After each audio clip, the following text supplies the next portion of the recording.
Compound inequalities are made up of two or more inequalities.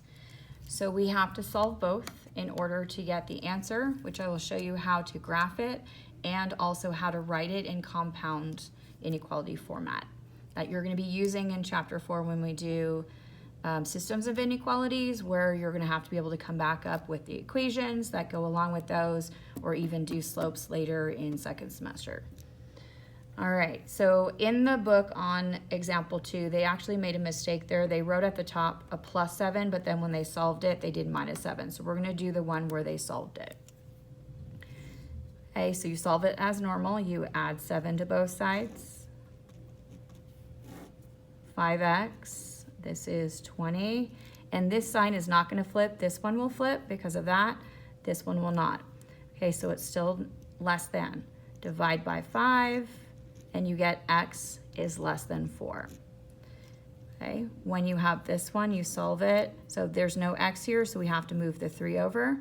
Opposite operation to zero it out. What you do on one side, you do on the other. -4x comes down. Don't forget your sign. I'm going to keep this sign. I know I'm going to flip it at the end, but I'm going to keep it like this so I don't accidentally flip it twice. 11 minus 3, which is 8. And then I'm going to divide out the -4. So I have an x, I have a -2, and remember this side needs to flip. Okay, so when you're writing compound, so on a number line, 4 would be on the right, -2 would be on the left. So I'm going to put a 4 here, and the -2 here, and then you're putting their signs in between. So remember the x is in the middle. So of the -2, the less than piece for the -2 is facing the x, and the greater than facing the -2. So make sure you put it in correctly. And then this one's going to go as is right here, since our x is already on the left here. It's going toward the less than side, and the greater than should be toward the 4. And this is how you write your answers to compound inequalities. Now graphing it, this is going to overlap. So I still have a 4. My 0's here. I have a -2. Okay, and it said, and remember, these are just greater than, less than, so they're open dots. And it says here that x is less than 4. So it's going to keep going all the way through, including here. And this is less than -2. So you're having any number that is, any real number that is less than 4, and remember, not including it, but less than 4, would fit into this compound inequality where you have these two equations together. The next one that I'm going to do is I'm going to show you, it's still an OR, just like this was an OR, but it's going to have the graph going a different direction. So you solve it as is, same way. This is not going to flip, but this will flip because there's a negative attached to the variable. So this is 8. Bring down your positive 3x, keep your sign, and then divide by 3 on both sides.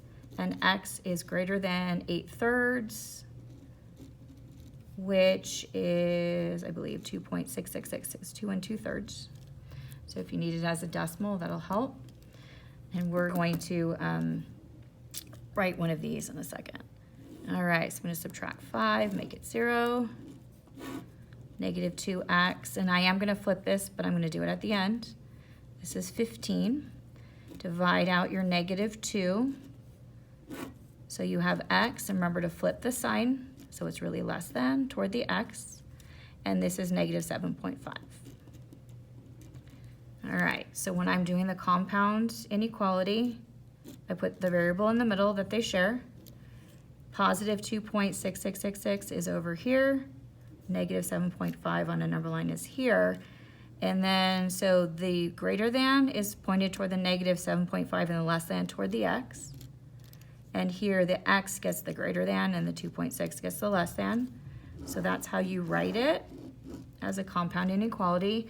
And then graphing it, so they both are greater than or less than, so we are not going to color them in.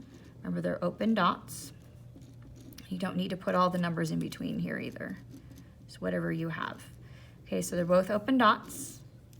And this says x is greater than 2.6666. And this is x is less than. Remember, on negative, it goes to the left.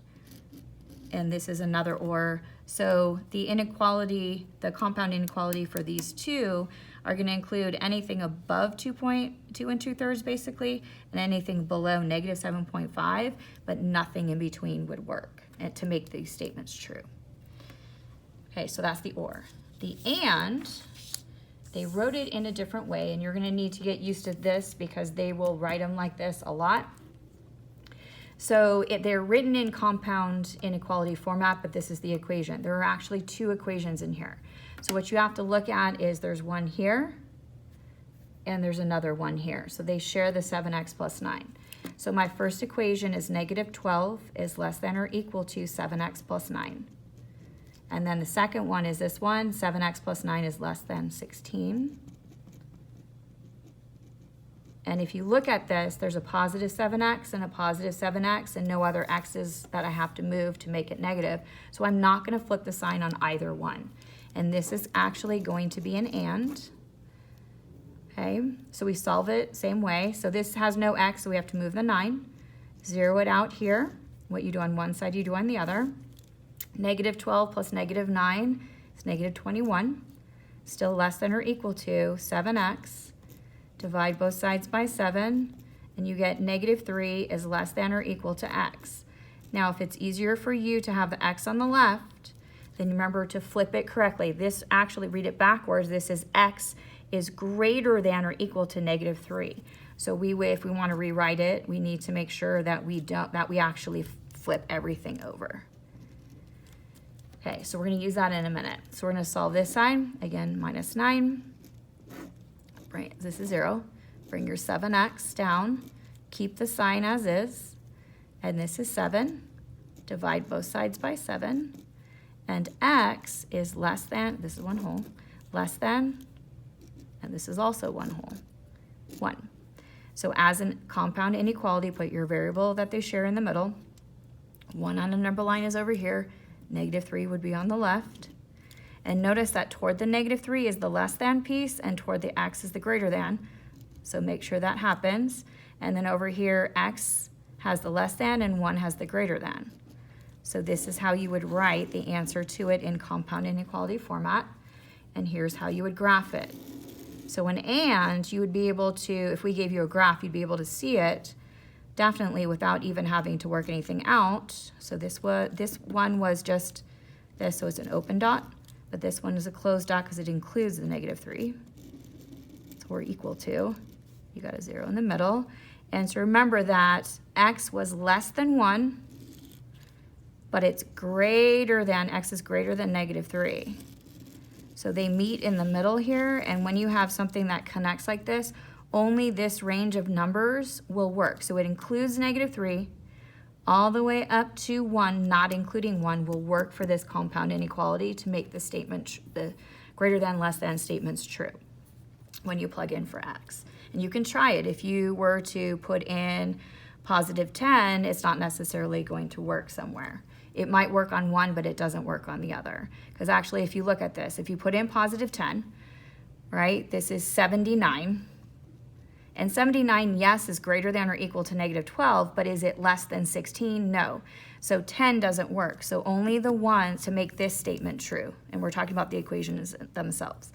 So only the numbers that are in this range. So 1's going to make it equal, but it would work over here, but it wouldn't here because this isn't or equal to. So you're going to get 16 in the middle, and 16 is not less than 16. Yes, it's greater than negative 12, but not less than 16. So that's why 1 doesn't work and why we have an open dot.